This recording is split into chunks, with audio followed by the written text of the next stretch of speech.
拿着。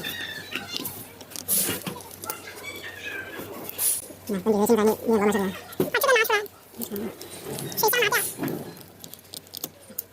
这个针出来清洗的时候，这个位置就是6角这一个小件儿，这里啊，这里千万不要动到它了。这两个千万不要动到它了，因为它有松紧度的，到时候你自己不懂得调的，因为它就是这个针的松紧度不能调的哦。这两个一定不要动到了，就直接拉出来，慢慢的拉出来就可以了。可以直接拉就可以了。清洗这一只，主要是这一只，就是把它刮掉，把这上面有粘附的东西都刮干净、清洗干净，再把它擦回去。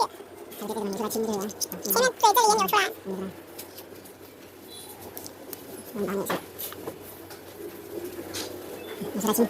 这边清的时候可以用这个针，可以用直接这个针去通它，这里看得到的有没有通的话，这里看得到的它有没有通出来，哦，然后再把它装回去就可以了，是吧？装回去没看到了。这里有回去。那个会注意那个冬天，注意里面的密封圈啊。这里有一个密封圈，看到没？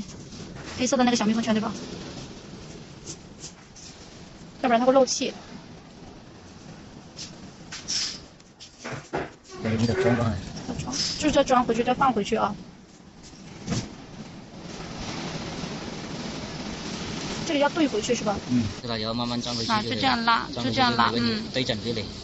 调那个水的大小就是在这里调，这个针越出来的话，水就越小，然后把针调进去呢，就水越大。哪前面的针有变化的。原来那个位置怎么装回去就可以了，就没问题了，这样子。